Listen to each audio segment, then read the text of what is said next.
नमस्कार साथियों, मैं अनूप सिंह सप्पू अपने यूट्यूब चैनल पे आपका हार्दिक अभिनंदन और स्वागत करता हूँ। साथियों, बीएड बीटीसी का विवाद जो चल रहा है, काफ़ी निराशा है। बीएड के बच्चे बहुत काफ़ी संख्या में हैं और हर प्रदेश के बच्चे बीएड कर रहे हैं, कर चुके थे। आप उत्तर प्रदेश में देखिए कि 69,000 में जब इनको अलाउ किया कि बीएड के बच्चे एग्ज़ाम देंगे और एग्ज़ाम दिए भी नौकरी पाए और उनकी संख्या भी ज़्यादा थी पास होने में। 97,000 लगभग वो पास थे 1,46,000 में। सोचिए, 1,46,000 में 97,000 बच्चे बीएड वाले पास थे और 69,000 भर्ती तभी पूरी भी हो पाई। तो आज 4 साल 2019 से और 23 के बाद से आज वो बच्चे लगातार बीएड करने लगे। हम लोगों से भी सलाह लेते थे तो हम लोग कहते थे कि ठीक, बीएड का प्राइमरी में तो मौका मिल ही रहा है, टीजीटी के लिए भी और एलटी के लिए भी अच्छा रहेगा। तो बहुत बच्चे बीएड कर लिए, पर ये विवाद थमने का नाम नहीं ले रहा है। अब 69,000 जो शिक्षक हैं, उन्होंने अब एक अपना ज्ञापन माननीय मुख्यमंत्री जी के यहाँ सौंपा है कि उनको 6 महीने का ब्रिज कोर्स कराया जाए। उनको भी डर लगा हुआ है कि अगर 6 महीने का ब्रिज कोर्स नहीं कराया जाएगा तो हो सके हमारे ऊपर भी तलवार लटक जाए, जबकि ऐसा नहीं है। जो लोग नियुक्त हो चुके हैं उनके ऊपर कोई तलवार नहीं लटकेगी। फिर उसके बाद बीटीसी डीएलएड वाले बच्चे अपना ज्ञापन दे रहे हैं कि सुप्रीम कोर्ट के आर्डर को अगली जो भी वैकेंसी आए उसमें फॉलो किया जाए। अब टीटी का मामला था, टीटी इसीलिए रोका गया था कि सुप्रीम कोर्ट का जो आदेश आएगा उसके बाद ही टीटी कराया जाएगा, तो इसका रास्ता तो साफ हो गया। अब जल्द से जल्द जो डीएलएड के बीटीसी वाले बच्चे हैं वो ज्ञापन के माध्यम से, चाहे धरना के माध्यम से जल्द टेट के लिए और भर्ती के लिए अपना आंदोलन शुरू करें, जिससे कि एक अच्छी खासी भर्ती आए और बीटीसी के लिए जो प्लस पॉइंट हो गया कि अब उन्हीं के लिए ये वैकेंसी आएगी, तो वो जितने बच्चे बीटीसी और टेट और सीटेट क्वालिफाई हैं उनको जॉब मिल सके।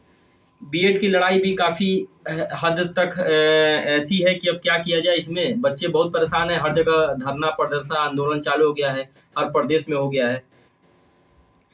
तो निराशाजनक तो बात है ही। अब आप देखिए बिहार को लेके, बिहार में आपको लग रहा होगा बीएड के बच्चे बड़े खुश हैं कि हमको अभी बाहर नहीं किया गया है, और इस पे बीटीसी बच्चों का ये कहना है कि बताइए, जब आदेश आ गया तो इनको पहले ही सचिव को कह देना चाहिए था कि नहीं, आप एलिजिबल नहीं है।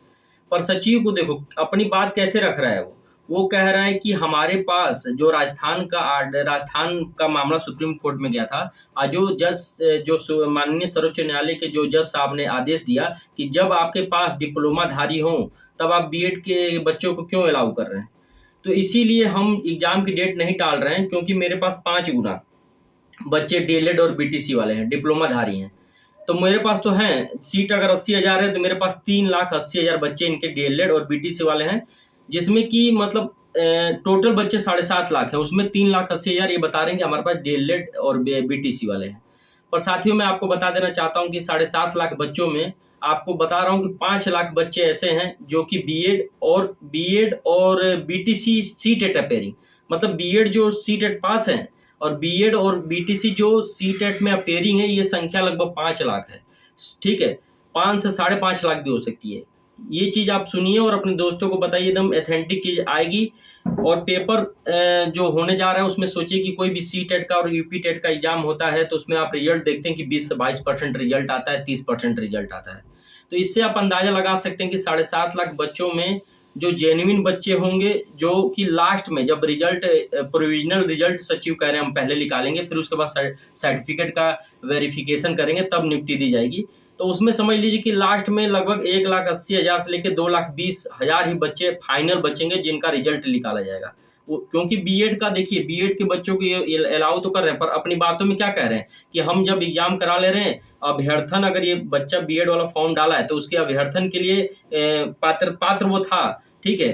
पर उसके बाद की प्रक्रिया क्या है, अभी तो ये एग्जाम के लिए अभ्यर्थन अपना इसका है, निरस्त नहीं है। पर हाँ, ये चीज़ नहीं है कि उसको हम नियुक्ति दें, उसके लिए हम एनसीटी गाइडलाइन को देखेंगे, सुप्रीम कोर्ट का आर्डर को दिया जाएगा, उस पर सलाह लिया जाएगा और राज्य सरकार से सलाह लिया जाएगा और इसको देखा जाएगा। पर बार बार एक चीज़ वो कह रहे हैं कि हम डिप्लोमाधारी के हित को प्रभावित नहीं करेंगे, इसीलिए हम एग्जाम करा रहे हैं।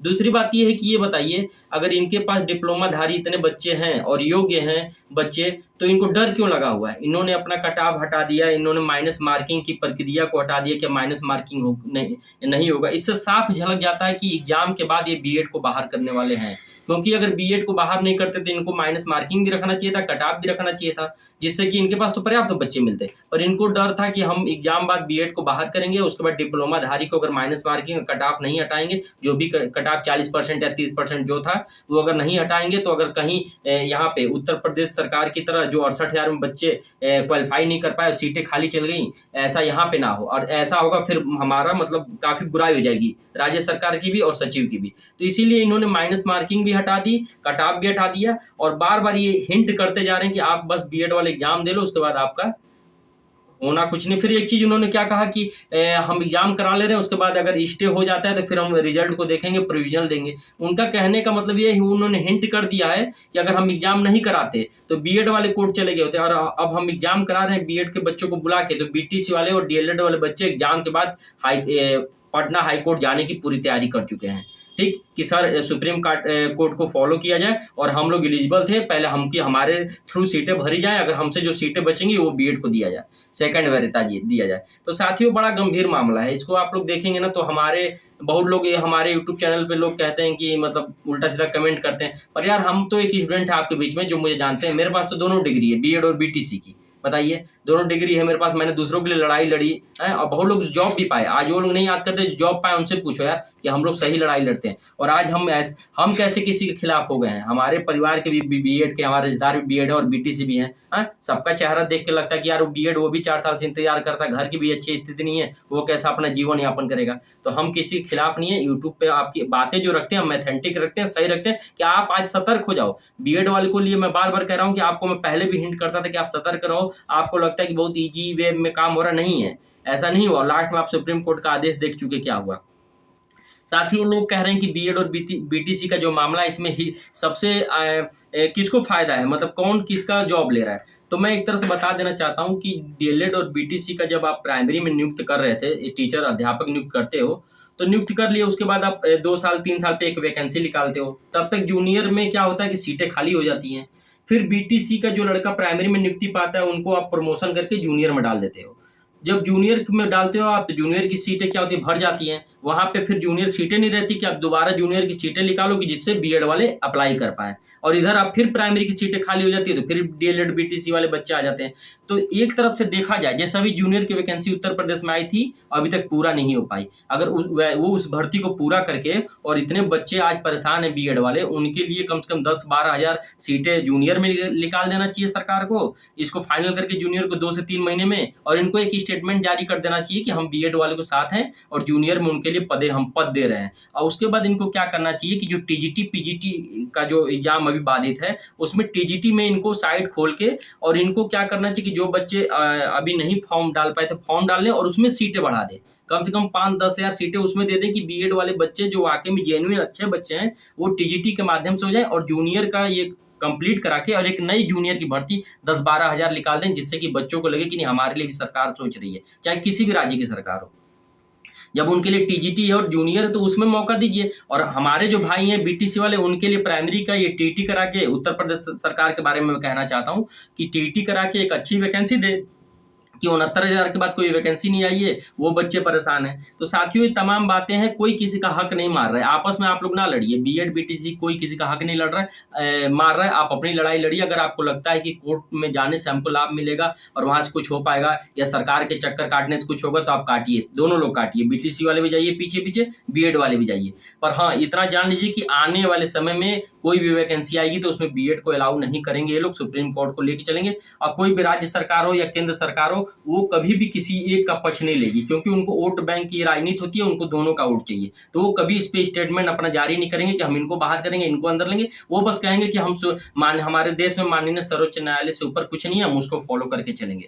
तो साथियों, मैं ये तमाम बातें मैं बीच बीच में आपको लाता रहूंगा। एग्जाम बिहार वाला 24-25 को आप लोग जाइए, शुभकामनाएं, अच्छे से एग्जाम दीजिए। और कई लोग 2-4 बच्चे मेरे पास फोन किए बीएड वाले की, सर हम जाएंगे नहीं दें एग्जाम। हमने कहा कि अगर अलाउ किए तो आप एग्जाम दीजिए, अगर आपकी अच्छी तैयारी तो आप एग्जाम दीजिए, सीटेट क्वालिफाई है तो दे के आइए आप अपना, फिर देखा जाएगा जो लड़ाई लड़ी जाएगी। और बहुत बच्चों का सीटेट पेयरिंग वाले तो पहले अपना कल पेपर है सीटेट का, उसको अच्छे से पहले ध्यान केंद्रित करके उसको एग्जाम दें, फिर उसके बाद अपने बिहार वाले एग्जाम को सोचें। और कोई भी सूचना होगी साथियों तो मैं ऐसी बीच बीच में लेके आऊंगा, भले 1 हफ्ता 10 दिन में, पर जो अच्छी सूचना ले होगी वो मैं आपके बीच में हमेशा लेकर आया करूँगा। धन्यवाद साथियों।